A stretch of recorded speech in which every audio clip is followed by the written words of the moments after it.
Dans la grande salle du Chausson d'Or, Bailey suivait la rangée des tables. Il avait l'impression que tout le monde l'observait. Heureusement, l'éclairage était très discret. Anna avait eu beau lui laver sa chemise et lui nettoyer son complet, il savait qu'il avait toujours l'air d'une cloche et craignait de se faire repérer et flanquer à la porte. Mais l'hostellerie était bondée, c'était le coup de feu, et le personnel était trop occupé pour faire attention à Bailey. Ils se réfugièrent dans un coin sombre d'où ils pouvaient examiner toute la salle et s'adossa au mur. Le brouhaha des voix qui s'efforçaient de dominer le tintamarre de l'orchestre l'assourdissait. Il regardait continuellement sa montre qui indiquait maintenant minuit moins 10. Il fit des yeux le tour de la salle. Près de l'entrée, 3 ou 4 photographes faisaient le pied de grue, flash en main. Bailey supposa qu'ils attendaient la fille Blandish. Comme il ne l'avait jamais vue et qu'il aurait été incapable de la reconnaître, il surveilla les photographes. Ça ressemblait à Riley de jouer les caïds et de l'envoyer dans le cabaret pendant que, lui, il attendait dehors, dans la pacarde, avec le vieux Sam. C'était toujours Bailey qui se tapait les sales boulots. Eh bien, quand il se serait partagé l'argent, il plaquerait la bande. Il en avait marre de Riley et d'Anna. Avec le fric que lui rapporteraient les diamants, il se paierait un élevage de poulets.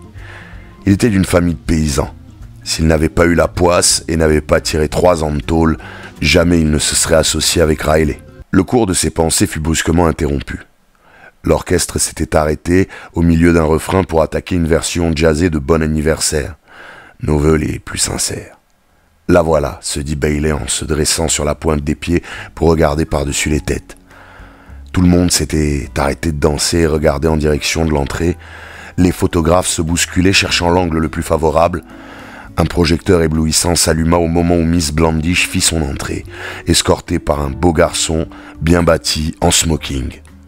Bailey n'avait d'yeux que pour Miss Blandish. Sa vue lui coupa le souffle. Jamais il n'avait vu une fille aussi belle. Elle ne ressemblait à aucune de celles qu'il connaissait. Elle avait tout ce qu'elles avaient et un tas de choses en plus. La lumière crue faisait scintiller ses cheveux d'or roux et se reflétait sur sa peau blanche. Bailey la regarda saluer gaiement de la main la foule qui l'acclamait bruyamment. Figé sur place, il ne la quittait pas des yeux, et il ne se détendit que lorsque le tapage se calma et qu'elle s'assit avec McGowan à une table éloignée. La beauté de la jeune fille l'avait tellement impressionné qu'il en avait oublié le collier. Mais, une fois surmonté l'émotion causée par le charme de Miss Blandish, il remarqua le collier et siffla entre ses dents. Cette éblouissante rivière de diamants le fit transpirer d'excitation. En contemplant ces pierres, il comprit brusquement l'effervescence qu'allait causer leur disparition. C'était vraiment un gros morceau. Toute la flicaille du pays allait se mettre en chasse.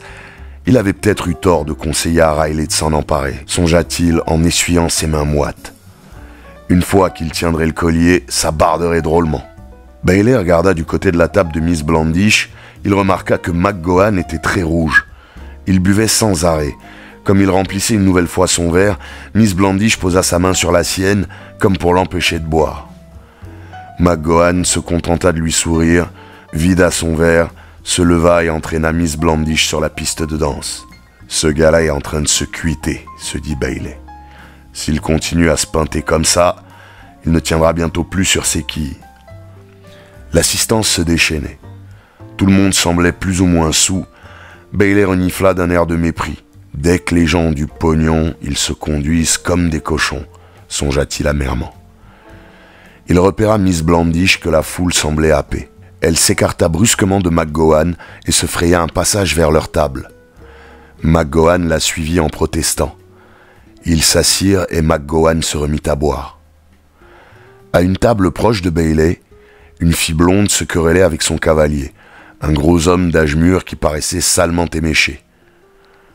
Brusquement, la blonde se leva, prit une bouteille de champagne dans le seau à glace et en vida le contenu sur la tête de son compagnon, qui se contenta d'abord de la regarder, bouche bée, tandis que le champagne ruisselait sur son crâne et dégoulinait sur son smoking blanc.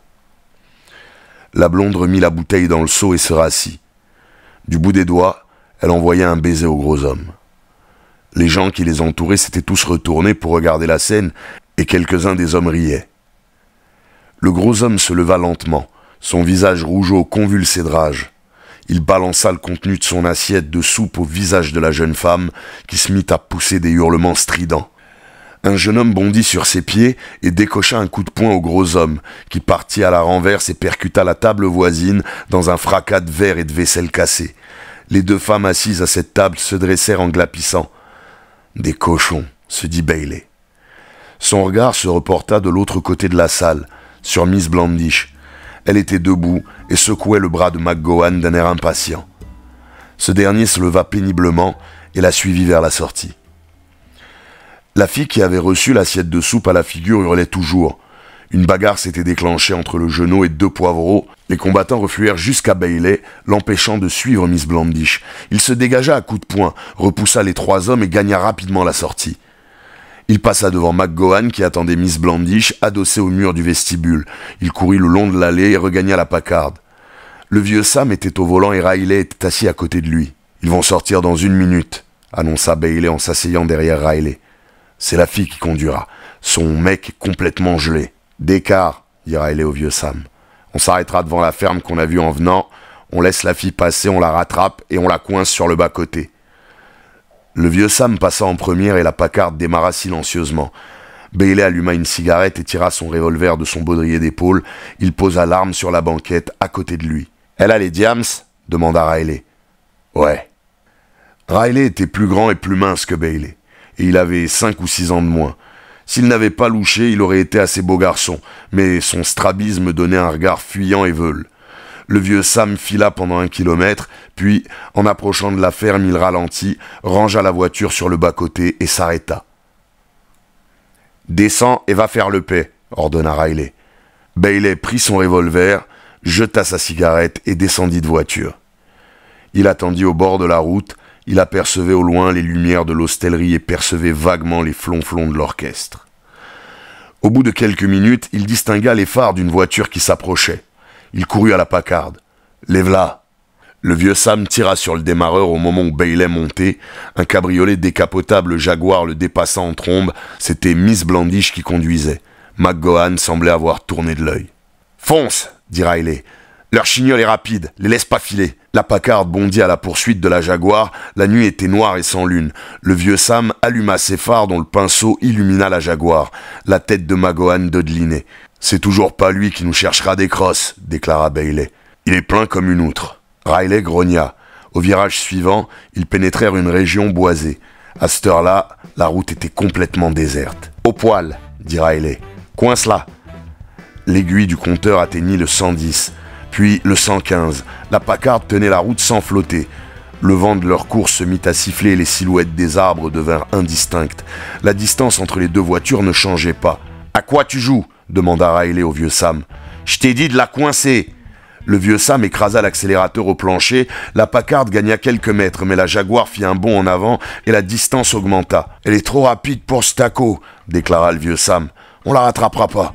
Les deux voitures roulaient maintenant à plus de 130 et la Jaguar augmentait régulièrement son avance. Soudain, le vieux Sam s'aperçut que la route devant eux faisait un coude. Il eut une idée. « Accrochez-vous aux branches !» cria-t-il. Il freina brutalement et braqua. Les pneus gémirent sur l'asphalte. La Packard fit une embardée et dérapa sur le bas-côté. Bailey dégringola de son siège. La Packard tangua, puis les roues extérieures se soulevèrent et retombèrent brutalement sur la route. La voiture frémit lorsque le vieux Sam, lâchant le frein, accéléra à fond. Elle bondit par-dessus l'accotement herbeux, cahota follement dans la terre meuble et déboucha de nouveau sur la route. En coupant à travers champs, le vieux Sam avait réussi à doubler la Jaguar. Bailey se hissa sur la banquette en jurant et chercha son revolver à tâtons. « Beau boulot !» fit Riley en se penchant à la portière pour regarder derrière eux. Le vieux Sam, qui surveillait la Jaguar dans son rétroviseur, se mit à zigzaguer en travers de la route en ralentissant progressivement, ce qui obligea la Jaguar à en faire autant. Les deux voitures finirent par s'arrêter. Bailey descendit de la Packard. Miss Blandish ébauchait déjà un virage. Il atteignit la Jaguar à temps, il se pencha par-dessus la portière, arracha la clé de contact, braqua son arme sur la jeune fille. « Sortez de là !» beugla-t-il. « C'est un braquage !» Miss Blandish le regardait fixement. Ses grands yeux s'écarquillèrent de surprise. McGowan leva les paupières et se redressa lentement. Riley, qui n'avait pas bougé de la Packard, surveillait l'opération. Penché à la portière, il étreignait son revolver d'une main moite. Le vieux Sam ouvrit sa portière d'une main fébrile, prêt à descendre. « Allons vite !» aboya Bailey. « Sortez de là !» Miss Blandish descendit de voiture. Elle ne paraissait pas effrayée, stupéfiée plutôt. « Qu'est-ce qui se passe ?» marmonna McGowan. Il descendit à son tour, il grimaçait et se tenait le front. « Pas d'histoire !» fit Bailey en le menaçant de son revolver. « C'est un braquage. » McGowan reprenait ses esprits. Il se rapprocha de Miss Blandish. « Envoyez le collier, la môme !» ordonna Bailey. « Vite !» Miss Blandish porta vivement les mains à son cou et se mit à reculer. Bailey jura. Il s'énervait. Une voiture pouvait passer sur la route d'un moment à l'autre et il serait dans de beaux draps. « Grouillez-vous, sinon vous allez dérouiller !» tonna-t-il. Comme Miss Blandish continuait à reculer, Bailey fit 3 pas rapides dans sa direction. Il dut passer à côté de McGowan.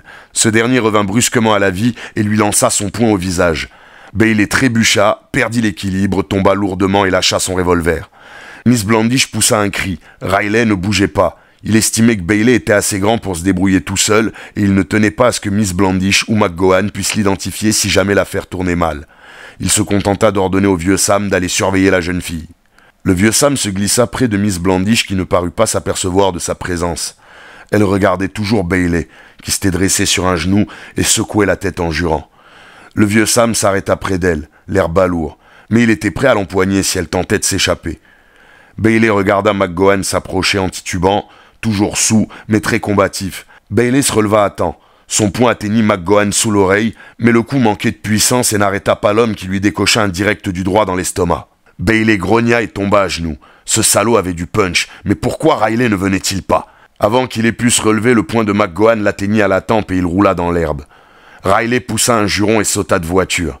La main de Bailey se porta sur son revolver, il s'en saisit, McGowan fit un pas vers lui, Bailey leva son arme et appuya sur la détente. La détonation fit hurler Miss Blandish qui se cacha les yeux. McGowan porta les mains à sa poitrine et s'écroula sur la route. Du sang apparut sur sa chemise blanche. Bailey se releva comme Riley arrivait en courant. « Enfoiré !» aboya Riley.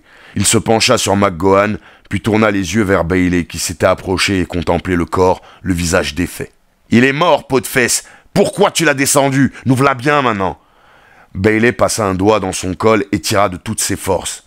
« Pourquoi tu m'as pas donné un coup de main ?» bredouilla-t-il. « Qu'est-ce que je pouvais faire d'autre? J'y suis pour rien, moi. » « T'expliqueras ça au juge !» fulmina Riley. Riley était affolé.